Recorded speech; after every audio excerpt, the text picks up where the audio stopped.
Hey guys, we're at football practice. You might be able to hear things back there. It's the Ohio State Buckeyes on Saturday working out. We got to watch about 15 minutes of stretching, 10 to 15 minutes of the first couple periods of practice. Tim Bielik, Bill Landis, Doug Lesmerises.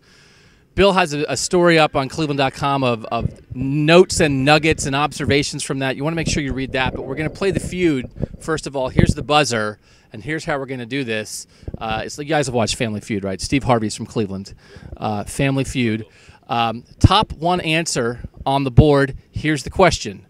Name a linebacker the Ohio State Buckeyes coaches appear to love. Bill Landis. Pete Werner. Why? I don't know.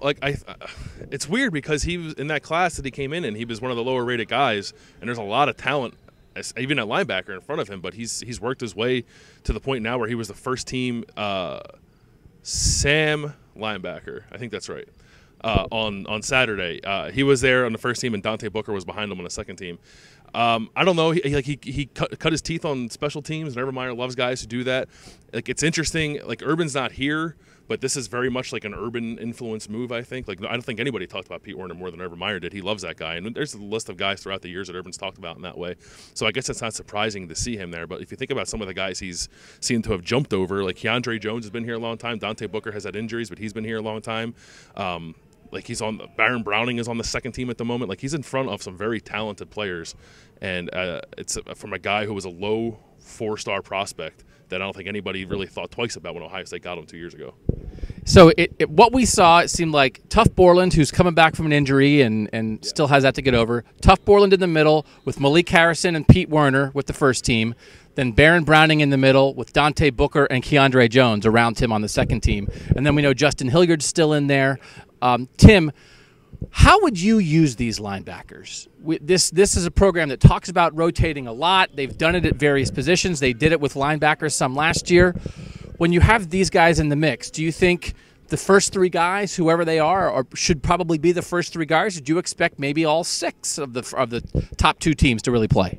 I think the top three guys might rotate a little more in the beginning until they really settle on the best three guys. And the only best way to do that is through game situation. I did find it interesting. Pete Werner jumping Keandre Jones, it looks like, to the first team. Malik Harrison seemed like the most sure thing to start at linebacker week one, especially with Borland's injury. And Borland coming along from his injury faster than I think we all thought he was going to. I mean, the coaches seem to think he's going to be ready to go earlier than we thought off an Achilles injury. But you mentioned the depth. Baron Browning, Keandre Jones, guys we thought could start. It's hard to keep those guys off the field, and especially early, I think they'll want to rotate and really see what kind of combination they get to find some good chemistry. Because you have five guys you just mentioned that could play right now. If you want to throw Hilliard in there, Booker in there, you have up to 7. I think they may cut it to 5, that they'll feel comfortable rotating depending on the situation. I'm still obsessed with Baron Browning. I just want to see what they do. This guy's like a top 10 national recruit. He's a sophomore. Once you get here, they throw the stars away. We know that. Justin Hilliard was a big-time recruit, too, and he looks like he might have trouble getting on the field. He's had a lot of injuries that contributed to it. Baron Browning is versatile. He's young. He's a true sophomore. I want to see him.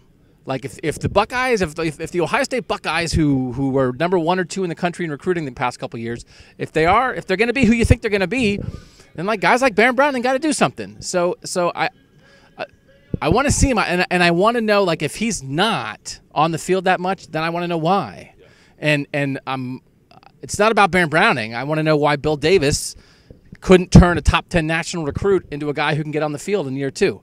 So I'm just following that. We haven't seen much, but I'm very, very interested in that because I know guys work hard. I get it. Coaches fall in love with guys sometimes, but I certainly hope Baron Browning is getting a shot to be special because when he got here, that's what you thought he could be.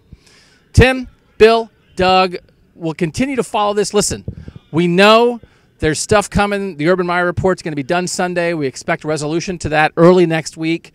The season is coming, people, and not hopefully, at some point we know we're going to be in there talking to some of these guys and writing stories about football. But for now, this is what we got. Thanks for reading. Thanks for watching at cleveland.com.